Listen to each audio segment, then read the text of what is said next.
1900년 전에 예수께서 이 세상에 오셨을 때에 그때에는 학자들이 많았습니다. 요새 신학 나오는 그런 학자들하고는 틀려요. 거기는 아주 정통적으로 모세율법을 그만 창세기로부터 그냥 말라기 4장까지 그래서 매일같이 밥 먹듯이 공부하고 열심히 공부하고 하나님의 법들을 연구하고 있었던 그 사람들인데 왜 이 사람들이 모르느냐 하는 문제입니다. 근데 아무래도 너희가 잘못했지 저 사람들이 모를 리가 없다. 신학도 너보다 돈 많이 들여서 공부 많이 했고 외국 유학도 갔다 왔고 세상 정보도 많이 배웠는데 왜 그 사람들이 모르겠느냐 하는 그것이죠. 거기 그 책 안에는 메시아의 오심에 대해서도 예언이 되어 있고 또 예수님이 언제 오신다는 것까지도 전부 다 기록되어 있고 이제 생명의 진리가 나타나는 것까지 전부 다 되어 있는데 다 그것을 배운 사람들입니다. 그러면 그때 사람들이 왜 예수를 받아들이지 않았느냐 그거죠. 그것이 그만 세상 지식이 하나님의 교회에서 높임을 받게 되고 세상 지식이 하나님의 진리를 그만 눌러버렸어요. 그 위에 올라섰어요. 그래서 옛날 히스기야 왕 당시에도 그랬고 또 요시야 왕 당시도 그랬는데 모세율법을 산통 연구하고 제사장들이 그냥 되내고 같이 거사하고 내려오면서도 그때 유월절을 지키지 않았던 일이 있었습니다. 그래서 요시야 왕 당시에 그 국고금을 좀 내고 또 연금비에서 돈을 쏟아가지고 성전을 수리했어요. 전부 다 청사를 하고 해놨다 빌어놨다 하면서 전부 다 이렇게 빚지는 바람에 무엇이 하나 튀어나와내면 모세의 법책이 하나 튀어나왔던 일이 있었습니다. 이제 그것을 그 제사장들이 읽어보니까 우리가 꼭 지켜야 되겠다 하는 문제를 깨달았을 때에 요시야 왕 앞에 갖다 주면서 읽어보여 주었어요. 이 성전을 수리하다 보니까 이 책이 나왔습니다. 그러니까 이 요시야 왕 앞에서 읽고 나니까 요시야 왕이 옷을 다 찢고 그때 상당히 믿었던 일이 있었습니다. 그래서 예수님 당시만 하더라도 거기 서기관이나 박석교이나 제사장들이 많이 있었지만은 그들이 하나도 깨닫지 못하게 됐고 예수님께서 오셔가지고서는 그들에게 그 예언에 성취된 세월량의 진리를 증거해 줬죠. 그럼 증거해 줬지만 그들이 그 증거를 잘 받아들였으면 문제는 더 적었는데 자기네들 배운 그 지식이 진리를 받아들일 수 없게끔 되어 있는 것이 그때의 상태이고 지금도 똑같이 마찬가지입니다. 그래서 예수님께서 그들에게 비유로 말씀하셨는데 무엇 때문에 비유로 말씀하셨냐면 오히려 잘 들으라고 말씀하신 게 아니라 듣지 못하게 하시기 위해서 비유를 말씀하셨다. 그럼 그들이 깨닫지 못하게 되는 것과 또 예수께서 비유로 말씀하시는 데 대해서 우리 하나하나 찾아서 보기로 하겠습니다. 마태복음 13장 34절에 예수께서 모든 것을 우리에게 비유로 말씀하시고 비유가 아니면 아무것도 말씀하지 아니하셨으니 이는 선자로 말씀하신 바 내가 입을 열어 비유로 말하고 창세부터 감춘 것들을 드러내리라 함을 이루려 하시니라 그랬습니다.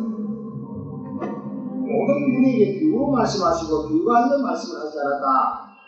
그래서 이것은 선자로 하신 말씀에 내가 입을 열어 비유로 말하고 창세부터 감추어졌던 것을 드러내리라 함을 이루려 하시는데 창세부터 감춰졌던 것이 바로 뭐냐면 예수 그리스도십니다.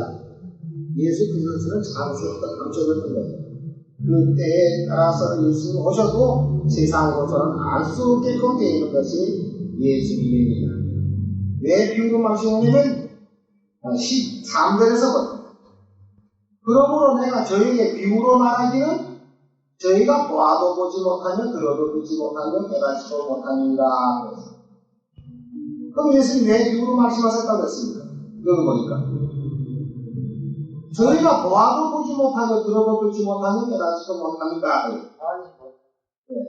그들에게 숨겼단 말입니다. 메시아오기를 간절히 사모하고 있었던 그 사람들이 막상 나타나니까 오히려 조롱하고 비웃고 핍박하고 내고 십자가에 못 박기까지 됐습니다. 예수님께서 비유로 말씀을 꼭 하셨는데 그것은 그들이 보지도 못하고 듣지도 못하고 깨닫지도 못하게 하십니다.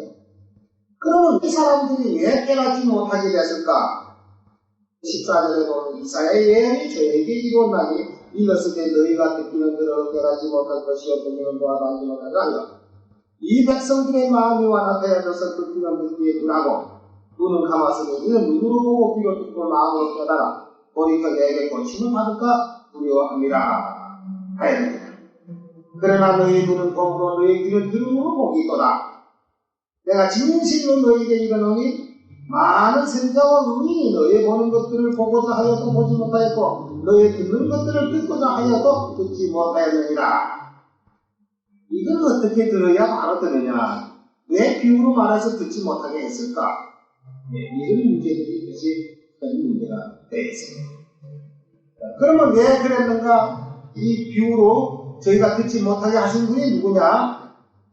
10절에 보면 제자들이 예수께 나와 가로되 어찌하여 저에게 비유로 말씀하시나이까? 대답하여 가라사대 천국의 비밀을 아는 것은 너에게는 허락되었으나 저에게는 아니 되었나니 그랬죠. 그럼 저에게가 누구였습니까? 그 당시에 성경 박사들이죠. 그 당시에 학자들이죠. 성경을 많이 연구하고 자기들만이 성경을 가질 수 있고 성경을 가지고 예언할 수 있는 독특한 권리를 가지고 있는 그 사람들이었죠. 그 사람들에게는 허락되지 않았다. 너에게는. 그러니까 오히려 예수님의 제자들은 비유로 말해도 알아들을 수 있게 있고 그 당시에 가장 학자들이라고 하는 그들에게는 이것을 도저히 알 수 없도록 되어 있는 것입니다. 자, 그러면 이 말씀에 대해서 아까 14절에 있는 이사야의 예언이 저에게 이루어나게 했는데 그럼 이사야 29장 11절에서 한번 보겠습니다. 아마 이런 문제들을 잘 알면은 옛날에 있었던 일도 대략 진단이 갈 때고 오늘날에도 반드시 이렇게 돼야 되겠구나 하는 것이 예언 성취되는 것을 알 수 있을 겁니다.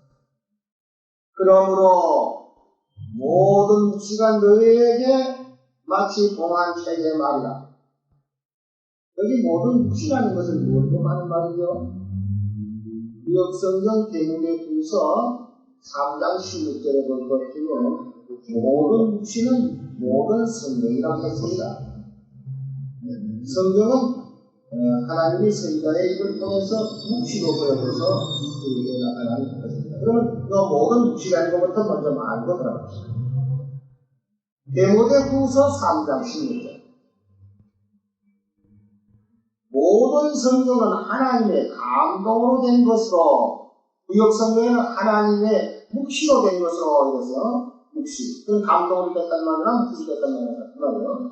감동으로 된 것이로 교훈과 책망과 관계함과 우리의 교육하기에 유익하니 이는 하나님의 사람으로 온전케 하며 모든 선한 일을 행하기 온전케 합니다. 또 베드로후서 1장 20절에서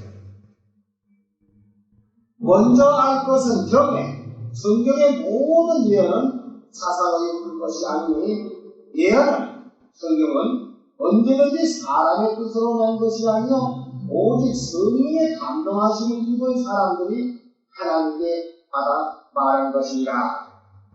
그런데 모든 성경에 기록한 그 예언이 사람의 뜻으로 사람의 생각과 뜻을 모두 짜내가지고 쓴 것이 아니고 오직 성령의 감동하심을 입은 사람들이 하나님께 받아 말한 것이라. 이사야 29장 12절에 가면 그러므로 모든 묵시가 너에게는 마치 봉한 책의 말이다.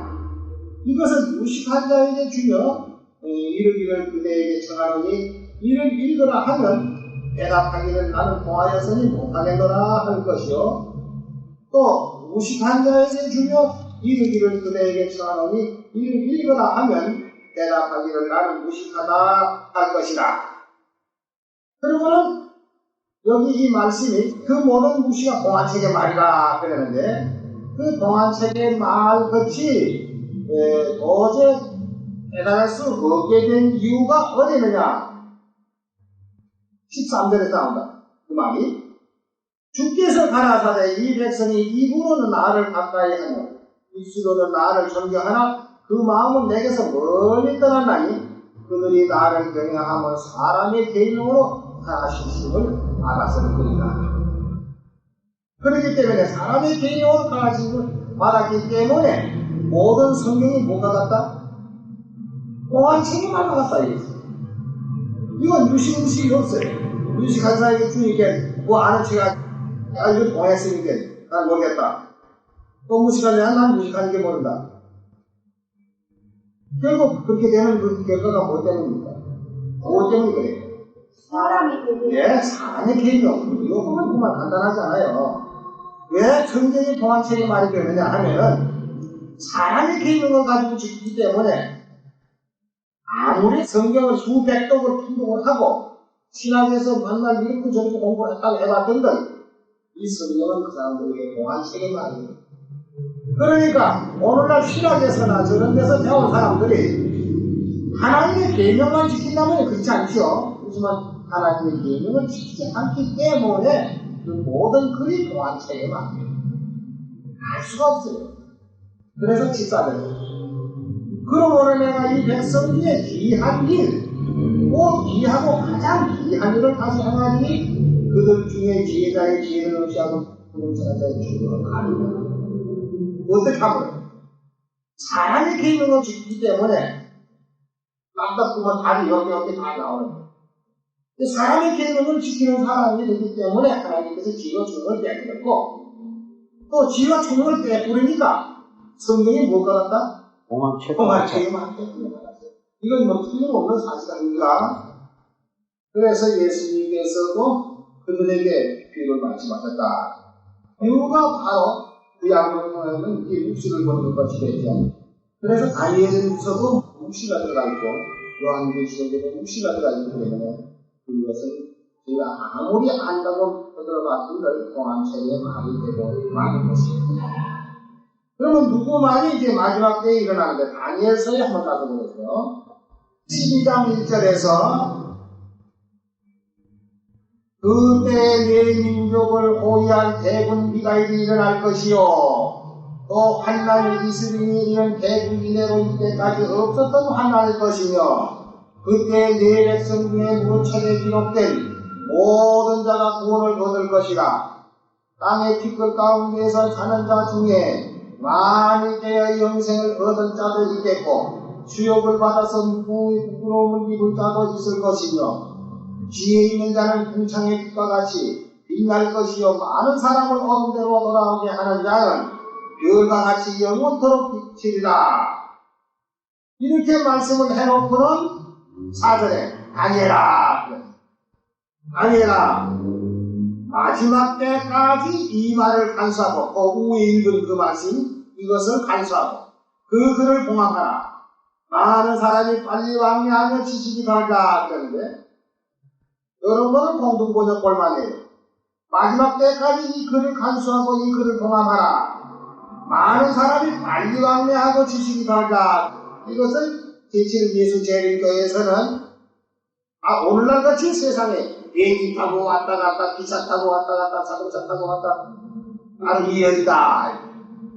하지만 요거는 공동번역을 그렇지 않죠. 말세까지 두면은 그때에 그 글을 읽고 깨달은 사람이 나올 것이다. 그러나 많은 사람이 왕래할 것이다. 강직당할 것이다. 진리를 찾지 못해서 이곳서 저곳서 왔다 갔다 하는 글 이런 것으로 되어 있습니다.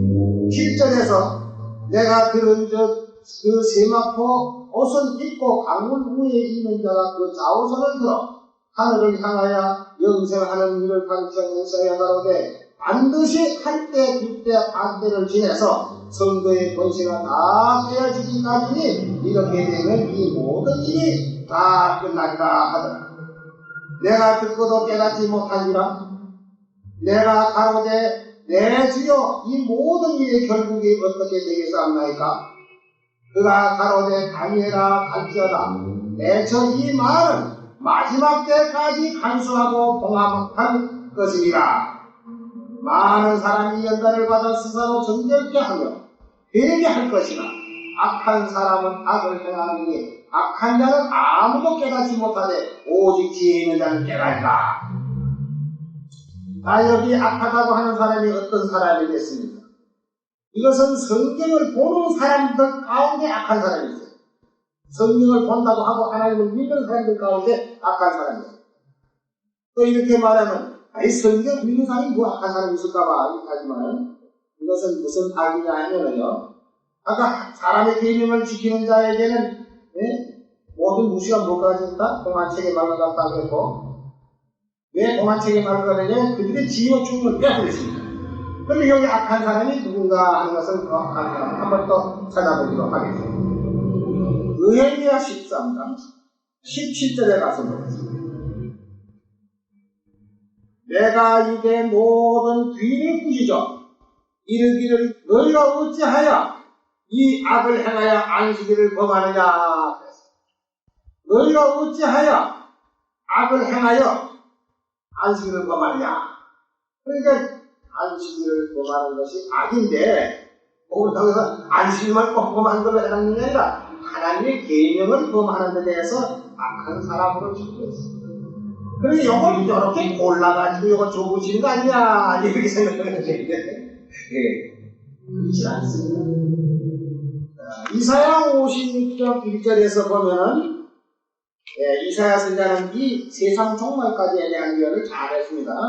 그럼 이게 어떤 사람들이 악한 사람들인가 한번 봅시다. 1절이요. 여호와께서 이같이 말씀하시되 너희는 공평을 지키며 의를 행하라. 나의 구원이 가까이 왔고 나의 의가 쉬이 나타났을 것이라 하서 쓴즉 안식일을 지켜 더럽히지 아니하며 그 손을 금하여 모든 악을 행치 아니하여야 하나니.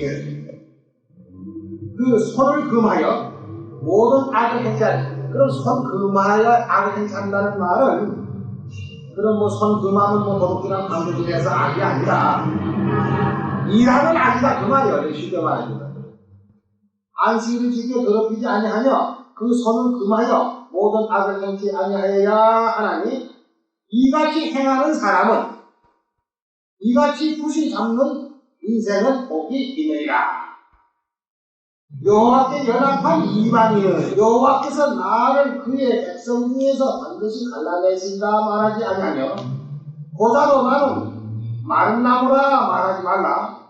여호와께서 이같이 말씀하시기를 나의 안식일을 지키며 나를 기뻐하는 일을 선택하며 나의 언약을 굳이 잡는 고자들에게는 내가 내 집에서 내 성 안에서 자녀보다 나은 기념물과 이름을 주며 영영한 이름을 주어 끊치지 않게 할 것이며 또 나 여호와께 연합하여 섬기며 나 여호와의 이름을 사랑하며 나의 종이 되며 안식일을 지켜 더럽히지 아니하며 나의 언약을 굳게 지키는 이방인. 그랬으니까 이것은 꼭 이스라엘 사람만이 아니고 한국 사람이나 중국 사람이나 영국 사람이나 미국 사람 할 것 없이 다 여기 포함되어 있습니다. 그러면 꼭 안식일만 말하는 게 아니라 여호와의 언약을 지키는 사람, 여호와의 모든 유명한 법과 계명을 다 지키는 사람에 해당되는 것인데, 내가 그를 나의 성산으로 인도하여 기도하는 내 집에서 그들을 기쁘게 할 것이며 그들의 번제와 희생은 나의 제단에서 기꺼이 받게 되리니. 하나님이 제일 문제 되는지 받아야지 안 받으면 안 되는 거죠. 이는 내 집은 만군의 기도하는 집이다. 일컬음이 될 것입니다. 했으니까 여기도 보면은 못하는 사람이 악한 사람이 있어요. 나의 안식일을 지켜 더럽히지 아니하며 그 손을 금하여 모든 악을 행치 하느니 이제 일하는 사람은 악을 행하는 사람이다 그 말이에요. 여기 그랬죠. 그러면 또 신학에 왔다. 악을 행하는 사람은 어떤 사람? 데살로니가 후서 2장 9절입니다. 악한 자의 임함은 여기 대번 나왔어요. 악한 자의 임함은 사탄의 역사를 따라 모든 능력과 표적과 거짓 기적과 우리의 모든 속임으로 멸망하는 자들에게 임하리니 이는 저희가 진리의 사랑을 받지 아니하여 원함을 얻지 못하리라. 이러므로 하나님이 유혹을 저희 가운데 역사하게 하사 거짓 것을 믿게 하시면 진리를 믿지 않고 불의를 좋아하는 모든 자로 심판을 받게 하게 하시라 그랬는데, 요 악한 자가 누구냐 하면요, 요거 이제 3절에서 한번 봐요. 누가 그렇게 하여도 너희가 미혹하지 말라. 먼저 배도하는 일이 있고 저 불법의 사람 곧 멸망의 아들이 나타난다. 이게 불법의 사람이 나타난다는 이 데살로니가 후서 2장에 있는 예언이 바로 그때를 말하는 예언은 아무튼 몸아프만 꺼내서 하나님의 계명을 변경을 시켰던 일이었습니다. 그게 불법한 자가 나타난다 그랬죠. 8절에 보면 그때 불법한 자가 나타나리니 주 예수께서 그의 입의 기운으로 죽이시고 강림하심으로 나타나심으로 패하시리라. 악한 자의 임함은 사탄의 역사를 따라 모든 능력과 표적과 거짓 기적과, 이게 이 악한 자라는 것은 무엇을 하는 말이냐? 하나님의 계획을 변경시키는 사람이고 악한 자라는 거예요. 그러니까 이게 성경을 보면서도 이거 악하다니 뭘 보고 하는 거야? 여기 아마 강도들 보고 한 말이 아니겠냐 이렇게 생각하면 안 됩니다. 그러면 하나님의 계명을 변경시키는 그들은 이 성경 사람 악한 사람이 되고, 또 성경을 볼 수 없도록 그 성경이 공항책의 말과 같이 베풀었고 그들에게는 지혜와 총명을 베풀었기 때문에 도저히 알아볼 수가 없는 것이 바로 이것이 이 성경의 공한 힘인 것입니다. 우리 먹는 거 하나라도 그래요. 하나님이 다 같은 떡이라도 너 이거 먹으면 죽는다 하면 그거 먹으면 죽는 거고, 너 이거 먹으면 산다 하면 사는 거예요. 그만큼 이 성경의 신비라는 것이 그렇습니다. 예수님의 말씀은 절대적인 우리의 생명이십니다. 내가 예수님의 우리 구주를 믿고 예수님의 말씀대로만 그대로 가르치는 대로 우리가 지키고 행하면 우리는 영생이 있다는 것을 확신하면 바로 되는 거예요. 그래서 지혜와 총명이 없는 사람들에게 뭘 하면 지혜와 총명이 온다고 했죠? 에베소 1장 7절 봅시다. 하나님의 계명을 범했기 때문에 지혜와 총명을 다 빼버렸는데 어떻게 하면 또 지혜와 총명이 다시 회복해 들어오느냐? 우리가 그리스도 안에서 그의 은혜의 풍성을 따라 그의 피로 말미암아 구속 곧 제사를 받았으니 이는 그가 모든 지혜와 총명으로 우리에게 넘치게 하사 그의 뜻의 비밀을 우리에게 알게 하셨으니 곧 그 기쁘심을 따라 그리스도 안에서 때가 찬 경륜을 위하여 예정하신 것이니 하늘에 있는 것이나 땅에 있는 것이나 다 그리스도 안에서 공동되게 하려 하십니다. 이 하나님의 계명을 지키지 못하게 되면 악한 사람이라는 것이 우리가 아는데요. 그게 왜 그러냐면 다 사람의 계명을 지키는 사람들이기 때문에 지혜와 총명을 빼앗겼어요. 그런데 마태복음 15장 10절에 보면 외식하는 자들아 이사야가 너에게 대하여 잘 예언하였도다. 일러서되 이 백성이 입으로는 나를 존경하되 마음은 내게서 멀도다. 사람의 계명으로 교훈을 삼아 가르치니 나를 헛되이 행하도다. 그러면 자 우리 마지막 성도들은 무엇을 지켜야 될 것인가? 예수님이 우리에게 가르쳐주신 새 언약이 있습니다. 새 언약. 이것은 늘 참 귀가 따갑도록 들을 말씀이십니다. 그러면 우리 마태복음 에서부터 누가복음 하나 우리 거 찾아보고요. 마태복음 26장 17절에 보면 무교절 첫날에 제자들이 예수께 나와 가로되 6월절 잡수시기를 어디서 예비하기를 원하시나이까 그랬죠. 그래서 가서 예수님이 시키신다는 6월절을 예비했습니다. 27절에 보면 또 잔을 가져 사례하시고 저에게 주시며 가라사대 너희가 다 이것을 마시라. 이것은 죄사함을 얻게 하려고 많은 사람을 위하여 흘리는 바 나의 피, 곧 언약의 피라 말씀했고, 이제 누가복음에도 역시 똑같은 말씀 22장 19절에 또 떡을 가져 사례하시고 떼어 저에게 주시며 가라사대 이것을 너희를 위하여 주는 내 몸이라. 2월절 성만찬 예식죠. 7절에서 보면 저는 먹은 후에 잔도 이와 같이 하여 가라사대 이 잔은 내 피로 세운 새 언약이니 곧 너희를 위하여 주는 것이니라. 그래서 너희는 이것을 행하여 나를 기념하라 하시고 여기서 새 언약으로 우리에게 주셨습니다. 바로 사람의 계명과 하나님의 계명, 예수님이 우리에게 주신 계명은 하나님의 계명입니다. 새 언약입니다. 구약에서는 모세율법이 하나님의 계명이지만 모세율법은 예수님이 오셔가지고 헌법을 개정했기 때문에 신약에 와서는 예수님이 우리에게 가르쳐주신 것이 이제 새 계명, 하나님의 계명이 되겠습니다. 그래서 이제 마지막에 구원받는 사람들이 요한계시록 14장 1절에 보면은 또 내가 보니 보라 어린 양이 시온산에 섰고 그와 함께 십자만 4천이 섰는데 그 이마에 어린 양의 이름과 그 아버지 이름 쓴 것이 있도다. 12절에 가서 보면 성도들의 인내가 여기 있나니 저희는 하나님의 계명과 예수의 믿음을 지킨 자라. 반드시 하나님의 계명이 끝납니다. 마지막 성도들이 지금 영으로 도구로 대항해서 싸워나가는 것은 사람의 계명하고 하나님의 계명하고 지금 대항이 되어 있는데 12장 17절에 보면 용이 여자에게 분노하여 돌아가서 그 여자의 남은 자손 곧 하나님의 계명을 지키며 예수의 증거를 가진 자들로 더불어 싸우려고 바다 모래에 섰더라. 그 바다 모래라는 것은 거짓 사람의 계명을 지키는 바다의 모래수와 같지만 그 물 위에 섰다. 그럼 우리는 이제 싸움은 누구하고 싸우는 것이냐?